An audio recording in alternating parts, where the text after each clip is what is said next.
With exciting next-gen console games looming on the horizon like God of War 2, Horizon Forbidden West, Pragmata or Project Athia, my interest for this year's PlayStation State of Play peaked.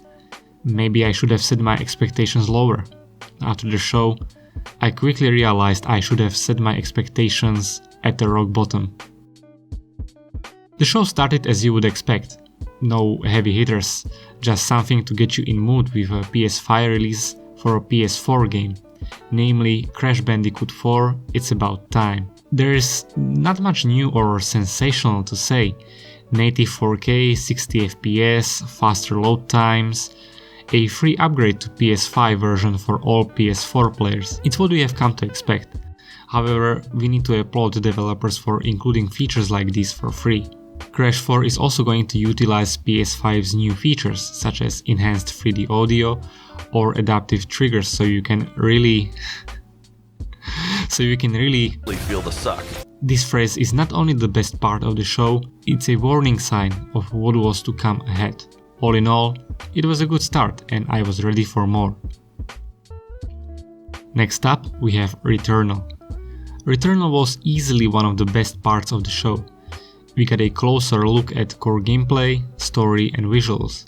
It looks like the bag of games with you die, you start from the beginning mechanics has been torn in recent months. More and more games focus on replayability and mastering the core gameplay loop. Though I appreciate the Returnal a whole lot more, since it puts a little spin on this formula. When you are eliminated, enemies will be in different locations. Now you are unable to just breeze through already explored environments. Instead, it forces you to be cautious of everywhere you tread. Returnal hooked me with fast-paced challenging battles with unknown alien forces. It's clear the element of the unknown will play a big part in Returnal, as the gameplay trailer ended with what looks like an homage to PT. I wouldn't mind if Returnal had some elements of horror, as long as the horror isn't relegated to cheap jump scares. April 30th can't come soon enough. We continue with Knockout City. Developed by Valen Studios, Knockout City brings intense dodgeball battles to competitive multiplayer. Right off the bat, I got a feeling of Knockout City becoming a little too repetitive for a casual player after a few hours. In a lot of aspects, it reminded me of Rocket League. Colorful art style, energetic gameplay, clear focus on competitive multiplayer, one primary game mode. If you're not a fan of that, Knockout City might not be for you, but it's definitely worth a try.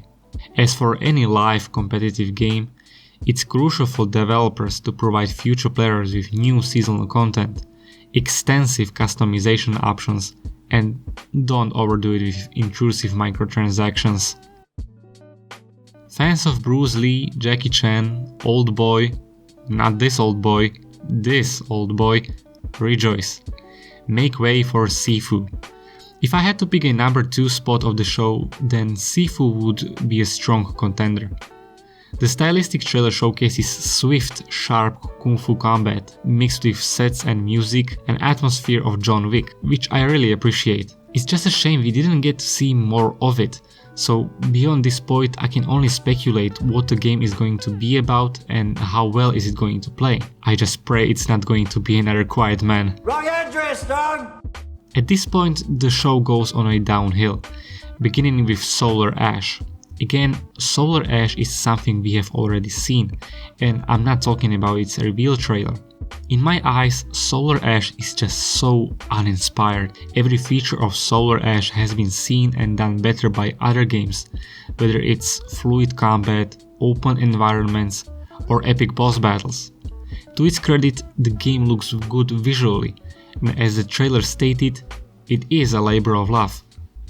The game is set to release later this year, so I don't want to pass judgment early. However, this gameplay trailer has failed to capture my attention. Afterwards, we got most likely the biggest disappointment of the entire state of play, Five Nights at Freddy's Security Breach. I was never really interested in a FNAF franchise, perceiving it as a very lazy game with cheap, loud jump scares for YouTubers to overreact to. Security Breach at least tries to innovate. You are no longer tied to a desk. Now you are allowed to roam your environment free. To be honest, I'm not even sure why was Security Breach featured at an event like this. It resembles one of those early Unity horror games from late 2000s. To be showcased among other previously mentioned games, it does a disservice to the entire event. Feel the suck. State of Play then tries to improve the experience with Oddworld Soulstorm. I can't stress enough how gorgeous Oddworld looks. I especially enjoyed the 2.5D environments and excellently crafted cinematic cutscenes. It shows how far the franchise has come. It's just such a shame that I never really got into the Oddworld games. I picked up Oddworld Apes Odyssey when it was free on Steam, but nowadays it just sits alone in my library. Maybe after Soulstorm, I'll give it a go.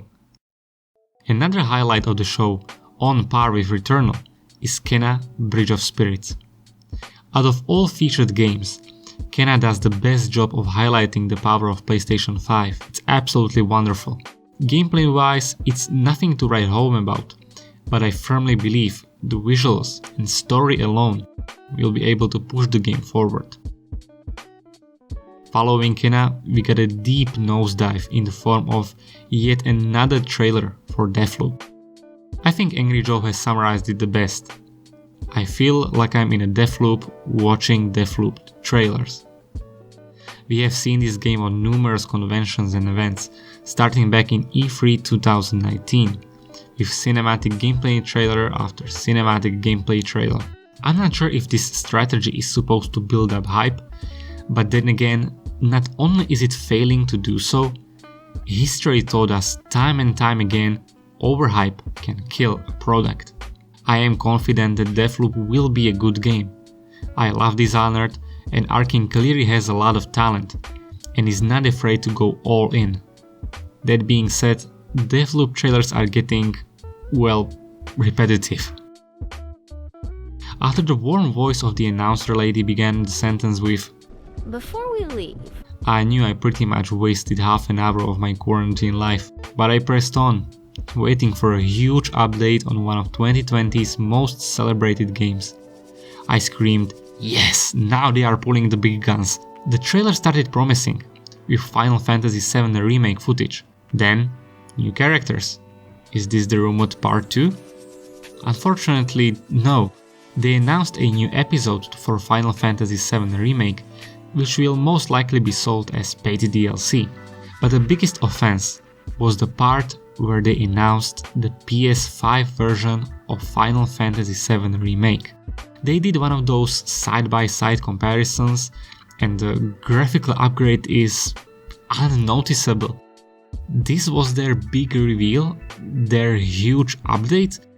The PS5 version looks almost exactly the same as the PS4 version, with maybe a little bit modified lighting and fog effects. I swear, if I switch sides of the side-by-side comparison, you wouldn't be able to tell which console is which. If Sony wanted to show the power of the PS5, it failed to do so. If Sony wanted to show exciting and groundbreaking titles for PS5, it failed to do so.